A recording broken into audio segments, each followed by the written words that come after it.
Hello students, मैं VP Singh आज आपको बताऊंगा रिड्यूसेबल लीनियर डिफरेंशियल इक्वेशन। जब ये रिड्यूसेबल है तो स्वाभाविक है इसकी जो सीएफ है वो थोड़ी चेंज हो जाएगी। अब ये नहीं है कि जैसे सारे चैप्टरों की सीएफ सेम थी, अब यहाँ कंप्लीमेंट्री फंक्शन चेंज हो जाएगा लेकिन पर्टिकुलर फंक्शन सेम होगा। ठीक है, तो चलिए पहले मैं आपको बताता हूं कि जो लीनियर डिफरेंशियल इक्वेशन है वो रिड्यूसेबल फॉर्म में होती कैसी है। रिड्यूसेबल जो फॉर्म होगी वो कैसी होगी।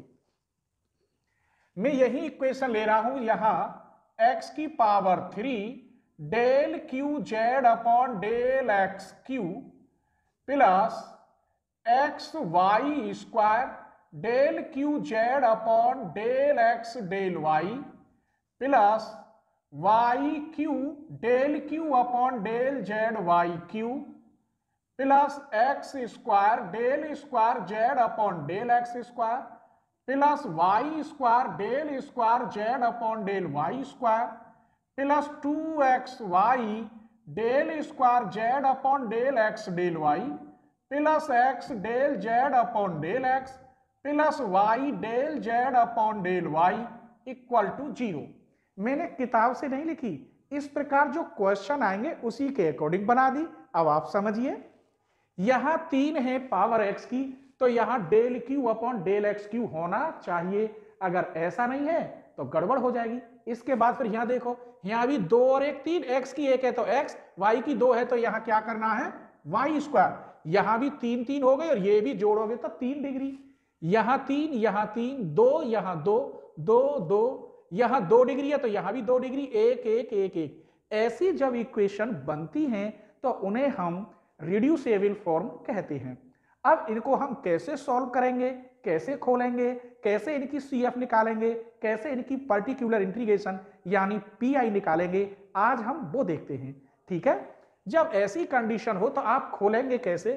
मैं यहां कुछ लिख रहा हूं x del Z upon del X को आप लिखेंगे डी जेड और X square del square Z upon del X square को आप लिखेंगे D minus 1 Z X Q del Q Z upon del X Q को आप लिखेंगे D minus 1 D minus 2 Z ETC. ऐसे ही लिख सकते हैं। अब y के लिए लीजिए, y del Z upon del y हो तो आप लिखेंगे D dash Z, Y square del square Z upon del Y square हो तो D dash minus 1 Z, Y Q del Q Z upon del Y Q हो तो D dash minus 1 D dash minus 2 Z dot dot ETC. ऐसे ही आप लिख सकते हैं। ऐसा होता X Y del square Z upon del X del Y, तो इसको तो आप लिखते डी डैश जेड। ऐसे आप इसे लिखेंगे, फिर उसे हम सॉल्व करेंगे। ऑक्सिलरी इक्वेशन जो बनानी है उसके लिए जब आप इसमें कन्वर्ट कर देंगे तब रिड्यूसेबल फॉर्म के लिए लेट x इक्वल ई की power u, y equal E की पावर v। यहां से u इक्वल हो जाएगा log x, यहां से v इक्वल हो जाएगा log y। अगर क्वेश्चन में x स्क्वायर y स्क्वायर हो तो यहां u v में कैसे लिखेंगे। देखिए मैंने कर दिया ये x स्क्वायर, तो यहां स्क्वायर का मतलब है 2u। मैंने यहां कर दिया y स्क्वायर, इसका मतलब है 2v। इन दोनों की मल्टीप्लाई करिए तो e की पावर 2u इंटू ई की पावर 2v, e की पावर 2u प्लस 2v। तो इसको हम ऐसे लिख सकते हैं। ठीक, आइए ऐसे हो y square upon X square, Y square की जगह पर e की पावर 2v, यहां 2u, तो ये बन गया 2v माइनस के 2u ऊपर जाके। इसको हम ऐसे लिख सकते हैं। समझ में आ रहा है कि नहीं।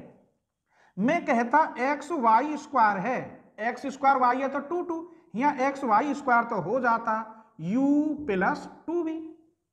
मैं कहता ऐसा होता वाई एक्स स्क्वायर तब e की पावर 2u प्लस v। तो ये यूज होंगे, इसलिए आपकी समझ में आने चाहिए। चलिए ऐसे हम बदलेंगे। जो अब तक मैंने पढ़ाए थे CF और PI वो XYZ में आंसर थे। आज आप u और v में लिखेंगे। कैसे? मैंने आपको पढ़ाया था, सपोज करो ऐसे D square minus A square, बाहर डी डैश का स्क्वायर z इक्वल टू 0, तो मैंने कहा था आपसे auxiliary equation M square minus A square equal to 0, M equal to plus minus A. तो इसकी CF मैंने पहले पढ़ाई थी, phi 1 y plus A X plus phi 2 y minus A X, plus की a और माइनस की a। लेकिन ये इसमें बन के आता है तब, रिड्यूसेबल फॉर्म भी ऐसी ही हल होके आती तब, आप आंसर कैसे लिखते? रिड्यूसेबल के लिए इसी को मैं बना रहा हूं, तो यहां होता phi 1 v plus A U plus phi 2 v minus A U. x की जगह पर u है और y की जगह पर v है। जब आंसर आ जाए तब बाद में इसे चेंज करते हैं x और y में, पहले हम u और v के हिसाब से ही सॉल्व करते हैं। एक और सपोज करो मैंने ये कह दिया d माइनस डी डैश और d माइनस 2d डैश, तो ऑक्सिलरी इक्वेशन यहां m माइनस 1, यहां m माइनस 2, तो m इक्वल टू 1 2, तो आंसर इसका बना रहा हूं। तो यहां CF कैसे लिखोगे? फाई 1 v प्लस u, एक u, plus phi 2 v plus 2u, यहां 2 है। तो इस प्रकार हम क्वेश्चन लिखेंगे। अब मैं आपको इंपॉर्टेंट एग्जाम्पल लिख रहा हूं, तब और अच्छी तरह समझाऊंगा। अगर मेरी वीडियो आपको पसंद आए तो पहले तो चैनल को सब्सक्राइब कर लो, जो मेरी आगे वाली वीडियो आपको मिले, ठीक है? बेल आइकन को प्रेस करना और प्लीज अपने फ्रेंडों को जरूर शेयर करें। जितनी ज्यादा से ज्यादा मुझे जुड़ेंगे तो मुझे बड़ी खुशी होगी। जैसे आप मुझसे जुड़ रहे हैं तो आपका कम से कम एक दोस्त तो मेरे साथ जुड़े ही, ठीक है? तो देखिए पहला क्वेश्चन मैंने लिख लिया है, X square del square Z upon del X square minus Y square del square Z upon del Y square plus X del Z over del X minus Y del Z upon del Y equal to 0। आपकी समझ में आ गया होगा ये कौन सी equation है? Reducible form. कैसे? 2 2 2 2 1 1 1 1, तो रिड्यूसेबल है। तब आप कैसे लिखेंगे? लेट x इक्वल e की power u and v equal e की पावर v। तब इसकी जगह पे आप क्या लिखेंगे? d माइनस 1 माइनस इसकी जगह पर d डैश माइनस 1, इसकी जगह पर d, इसकी जगह पर माइनस d डैश, बाहर z इक्वल टू 0। अभी लिख के बताया था, सॉल्व करिए। d स्क्वायर माइनस के d डैश का स्क्वायर प्लस के d dash plus d minus d dash z equal to 0। इस d डैश से d डैश, d से d square minus d dash का स्क्वायर, बाहर z इक्वल टू 0। अब यहां ऑक्सिलरी इक्वेशन वही कंडीशन है, तब ऑक्सिलरी इक्वेशन इसको हम m स्क्वायर, इसका कोफिशिएंट, तो m इक्वल टू आ गया प्लस माइनस 1, यहां u और v में लिखेंगे आंसर। तब CF आया phi 1 v plus u plus phi 2 v minus u, ये प्लस का वन तो यहां आ गया, y प्लस 1 u और y माइनस 1 u। लेकिन क्वेश्चन तो x y में था, अब चेंज करते हैं, पहले सॉल्व कर लेते हैं, उसके बाद u और v देखिए कहां है। यहां से u इक्वल क्या होगा? log x, और v इक्वल हो जाएगा, इधर गए log y, ये y है। u प्लस v करिए तो u प्लस v का मतलब है log x plus log y, इसे लिख सकता हूं log x इंटू y। यहां v माइनस u करिए, v कहां? ये रहा log y minus log x, v minus u equal to log y upon x। आप रखिए यहां, तो phi 1 log yx plus phi 2 log y upon x। ये log इस फंक्शन में चला जाएगा फाई 1 में, तो मैं इसे कैसे लिखूंगा? ये यहां है यूं, ठीक है? ये हो जाएगा अब f1 yx plus f2 y upon x। आप इसकी जगह पे फाई 1 भी रख दें तो कोई परेशानी नहीं है, मैंने इसलिए चेंज कर दिया कि log किस में गया, इस फंक्शन में, तो स्वाभाविक है फंक्शन कुछ तो चेंज होगा, तो मैंने उसकी जगह पे f1 कर दिया, इसकी जगह पे f2। यही आपकी CF रही। अब यहां RHS में तो 0 है, तो कंप्लीट सॉल्यूशन यही है, इसी को आप जनरल सॉल्यूशन कहेंगे, अर्थात CF को हटा देता हूं, Z इक्वल, यही आपका आंसर है। अभी मैं ऐसे 2 क्वेश्चन कराऊंगा, फिर PI लेके आऊंगा, तब पर्टिकुलर इंटीग्रेशन यहां कैसे निकालते हैं, ठीक है। अगर मेरी वीडियो आपको सर्च करनी हो यूट्यूब पे, तो वीडियो के साथ चैनल का नाम जोड़ दें, जो भी चैप्टर आप सर्च करना चाहते हैं, सपोज करो आप मोंगेज मेथड सर्च करना चाहते हैं, तो आप लिखेंगे Monge's method BSc coaching Aligarh, तो यूट्यूब पे सबसे पहले आ जाएगा। मैकेनिक्स में भी डिफरेंशियल इक्वेशन में सारी वीडियो मैंने डाल रखी हैं, बस आपको सर्च करने की देर है। तो क्वेश्चन नंबर 2 देखते हैं। चलिए इसकी जगह पे पहले तो वही लिखेंगे आप, लेट x इक्वल e की power u, y equal e की पावर v, तो u इक्वल होता है log x और v इक्वल बनता है, इधर गया तो log y, ये e इधर जाएगा तो log x। इसको खोलिए d माइनस 1, इसे खोलिए 2d डैश, इसे खोलिए d माइनस 1, बाहर z इक्वल टू 0। हल करिए इसे, डी स्क्वायर माइनस के D plus 2d dash plus d dash का स्क्वायर माइनस के d डैश, बाहर z इक्वल टू 0। ये एक जगह आप रखेंगे तो d प्लस d डैश का होल स्क्वायर माइनस के, इसमें से कॉमन, तो d प्लस d डैश, बाहर z equal to 0। Common d plus d dash, यहां बचा d प्लस d डैश और इसकी जगह पर माइनस 1। अब यहां देखिए ये हो गया नॉन होमोजीनियस, यहां आप कैसे करेंगे, क्योंकि अब तो वो होमोजीनियस में था, यहां नॉन होमोजीनियस है, तो उसके लिए मैं यहां लिख रहा हूं alpha D plus beta D dash plus gamma equal to 0। तो CF बताया था minus gamma upon alpha, alpha Y minus beta X, लेकिन जहां x और y लिख रहे हैं उसकी जगह पे आपको uv लिखना होगा बस। तो इसके लिए क्या होना चाहिए था, यहां लिख रहा हूं, यहां अभी x रह गई, e की power minus gamma upon alpha u, और यहां फाई भी रह गई बीच में, phi alpha v minus beta u, ऐसे बनेगा। आइए तो पहले इसे देखते हैं। इसके लिए यहां अल्फा की जगह पे 1, बीटा की जगह पे 1 और गामा की जगह पे 0, गामा है ही नहीं ये वाला कांस्टेंट, इसमें है। इधर देखिए अल्फा की जगह पे 1, बीटा की जगह पे 1 और गामा की जगह पर माइनस 1। इससे आप कंपेयर कर ले, क्योंकि ये नॉन होमोजीनियस बन रहा है। तो इसका आंसर देखिए, बस इसमें रखना है, यहां गामा की वैल्यू 0, तो ये टोटल 0 1, e की पावर 0 5 1, अल्फा और बीटा की वैल्यू 1 1 है, तो यहां होगा v माइनस u प्लस, अब इसके लिए लो, यहां गामा की वैल्यू, इसको यहां माइनस 1 रखूं और अल्फा की एक, तो माइनस माइनस प्लस 5 2, फिर अल्फा और बीटा का मान यहां रखोगे v माइनस u। आइए v माइनस u मैंने अभी बताया था, चलो दोबारा बता देते, v माइनस u यहां लिखे देता हूं, v की जगह पर log y minus log x, तो log y अपॉन x, तो या को मान तो 1, यहां phi 1 log y upon x, इसकी जगह पे आप x रख देंगे, यहां phi 2 log y upon x, ये log काय में चला गया, फंक्शन में, तो मैंने यहां कह दिया f1 y upon x plus x f2 y upon x।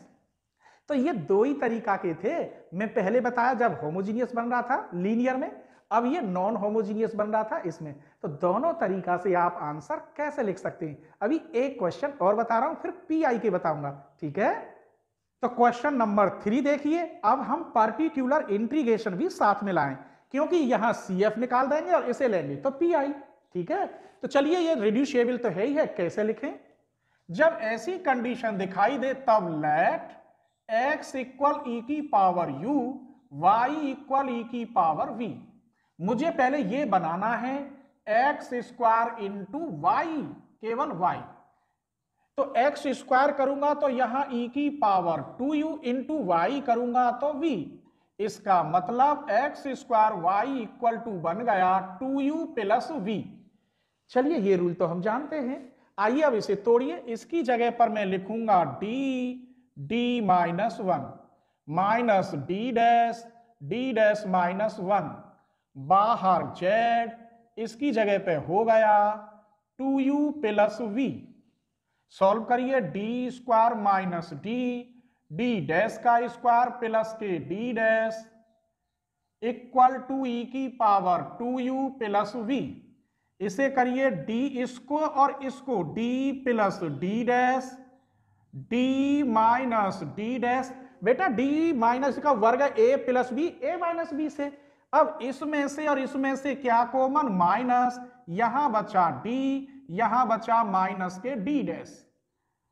z equal E की पावर 2u प्लस v, पूरे में से क्या common, d minus D dash, यहां बचा d plus D dash minus one, E की power 2u plus v।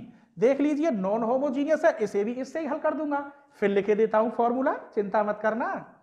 Alpha D plus beta D dash plus gamma से compare करेंगे और CF इसकी क्या बनती है, ई की power minus gamma upon alpha u, clear, phi one alpha v minus beta u. समझ में आ रहा है, अभी बताया था, बस कंपेयर करना है। यहां से alpha equal 1, beta equal minus one, gamma equal 0, इसमें रख दीजिए, आंसर तैयार। यहां गामा की जगह पे 0, ई की पावर 0, फाई वन, अल्फा की जगह पर 1, बीटा की जगह पर -1, तो v प्लस यू बन गया, v प्लस यू। अब इधर देखिए, अल्फा 1, बीटा 1, गामा -1, यहां -1 रखोगे तो प्लस का 1 और यहां भी 1 है, तो ये हो गया e की पावर u फाई 2। अल्फा और बीटा की वैल्यू 1 1 रखोगे तो बन गया v माइनस यू, क्लियर।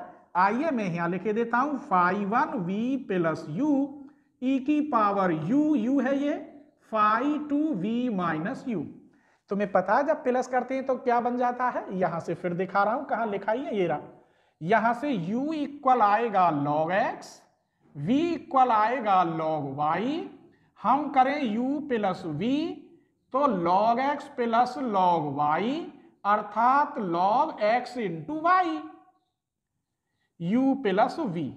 अब हम करें v माइनस u, तो तुम्हें पता है इसमें से ये माइनस हो जाएगा, log y minus log x, v minus u क्या हुआ, y अपॉन x, रख दीजिए फाई 1 log yx, इसकी जगह पर x, phi 2 log y upon x, ये log किस में चला गया, फंक्शन में, तो f1xy plus x f2 y upon x, ये आपकी तैयार हो गई CF।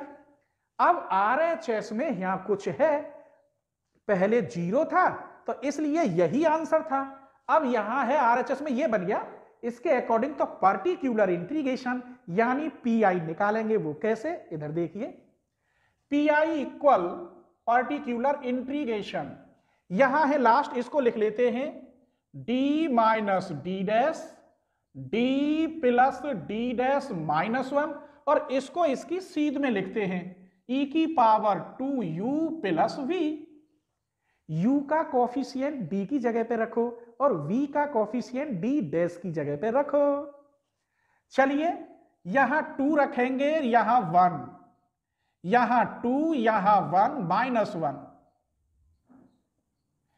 इस 1 से 1 कट गया, यहां 1 बचा तो सिर्फ और सिर्फ 2u प्लस v 1/2, इसको मैं ऐसे लिख सकता हूं x स्क्वायर इंटू वाई। कैसे, ये जैसे बनाया था ऐसे देख लो, लिख रहा है। आइए जनरल सॉल्यूशन, तो z इक्वल टू होता है CF प्लस PI, CF ये रहा f1xy plus x f two y upon x plus 1/2 x square y. यही आपका कंप्लीट आंसर है। क्लियर, समझ में आ रहे हैं ना एक एक पॉइंट? अगर समझ में आ रहे हैं तो प्लीज कमेंट जरूर करके बताना कि आपकी समझ में कैसा आ रहा है और क्या आप अपने फ्रेंडों को शेयर करते हैं। ठीक है, तो क्वेश्चन नंबर 4 देखिए, ये लिख रहा है, अब मैं इसे सेट कर रहा हूं और गलती है इसमें वो पकड़ेंगे। ये तो होगा वाई, टी को कहते हैं del square Z upon del Y square, Q को del Z upon del Y, और यहां एक्स वाई। कौन बताएगा क्या गलती है? अभी ये रिड्यूसेबल है ही नहीं, क्योंकि यहां वाई स्क्वायर होना चाहिए था और यहां वाई। इसका मतलब पूरे में वाई की मल्टीप्लाई कर दो, तो क्या होगा? Y square del square Z upon del Y square minus Y del Z upon del Y equal to x Y square. अब रिड्यूसेबल है तो x बराबर क्या है? e की पावर u, y बराबर क्या है? e की पावर v। तो मुझे एक्स वाई स्क्वायर चाहिए तो u प्लस के 2v बन जाएगा, स्क्वायर करेंगे तो इसकी वैल्यू तो मिल गई। इसे खोलिए, ये हो गया d dash -1 minus d dash, बाहर z इक्वल टू ये बन गया u प्लस 2v। चलिए तो d डैश कॉमन, यहां d dash -2 z equal to u plus 2v। अब इन क्वेश्चनों में अलग अलग चक्कर है इसलिए बता रहा हूं। यहां अल्फा की वैल्यू 0 है। कैसे? इस क्वेश्चन को मैं इससे ही कंपेयर करूंगा, alpha D beta D dash plus gamma equal to 0। तो यहां डी का कॉफिशिएंट है ही नहीं, डी डैश का कॉफिशिएंट बीटा की जगह पे 1, गामा भी नहीं है। जब अल्फा 0 हो तब सी एफ आप कैसे लिखेंगे? जब गामा अपॉन अल्फा कर रहे थे तो आप करेंगे अब गामा अपॉन बीटा, तो कैसे लिखेंगे इसका फॉर्मूला? ई की पावर गामा अपॉन बीटा। अब यहां यू की जगह पर वी लिखेंगे, फाई बीटा यू। बस अल्फा वाला पद 0 हो गया, इतना ही बनाते हैं। हर आएगा ही इतना आंसर, इससे ज्यादा आ ही नहीं सकता। कैसे?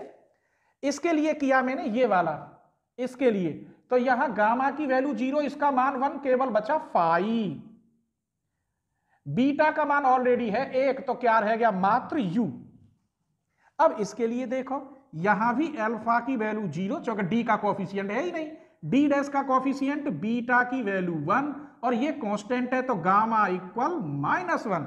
इसमें फिर रख दो इसी में, तो प्लस यही लगा रहा हूं, गामा की जगह पे यहां माइनस रखेंगे तो प्लस हो जाएगा। ऑलरेडी यहां ये क्या है? गामा की जगह पे कितना है? 2 है, यहां 2 रखेंगे, माइनस माइनस प्लस तो 2, और यहां का मान 1 इंटू वी, फाई 2, 1 की जगह पे 2, बीटा का मान यहां भी 1 है, यू बचा।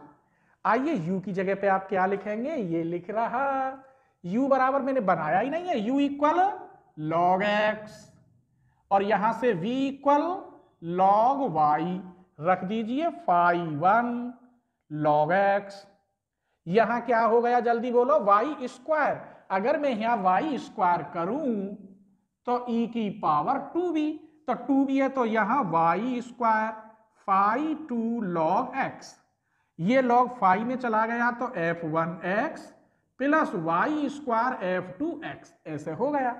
आइए तो अब इसकी हम पीआई निकालते हैं, पार्टिकुलर इंटीग्रेशन। तो पीआई देखिए 1 अपॉन, इसी को लेंगे, ये रहा आंसर, डी डैश -1 और e की power u plus 2v। D dash का मतलब है integration with respect to v, अगर अपॉन में हो, और डी होता तो integration with respect to u। तो पहले इसको खत्म कर रहा हूं, इसे यहीं बचा लो। डी डैश यहां 1 नहीं है, ये 2 लिख गया है, 2 डी डैश माइनस के 2 और 1 अपॉन डी डैश e की power u plus 2v। D dash minus के 2, इसका इंटीग्रेशन u प्लस 2v और v का कोफिशिएंट अपॉन में जाएगा, समझ गए? तो 1 अपॉन 2। अब ये बन गया 1 अपॉन 2 डी डैश -2 e की पावर u प्लस 2v। यहां v का कोफिशिएंट d डैश की जगह पे रखेंगे 2 और 2 यहां है तो 0 हो गया। pi 0 नहीं होती तब हम क्या करते हैं इंटू 1 कर लो, इसको इधर लाते हैं u प्लस 2v, तो d डैश की जगह पे हो जाता d डैश प्लस 2, इसका कोफिशिएंट प्लस हो जाएगा यहां, और -2 हमारा है ही, यहां क्या रह गया 1, इससे ये कट गया सिर्फ 1। इसका इंटीग्रेशन किसके रेस्पेक्ट करोगे y के d डैश के, तो क्या होगा y होगा, तो 1/2 y की जगह पे v होगा यहां v e की power u plus 2v, this implies 1/2। v की जगह पे आप क्या लिखोगे log y, और इसकी जगह पे लिखोगे एक्स वाई स्क्वायर, अर्थात इसे लिख दो 1/2 x Y square into log y. Z बराबर क्या होता है C F plus P I, तो जेड इक्वल सी एफ कहाँ है ये रहा f1x plus Y square f2x plus 1/2 x Y square log y. Clear?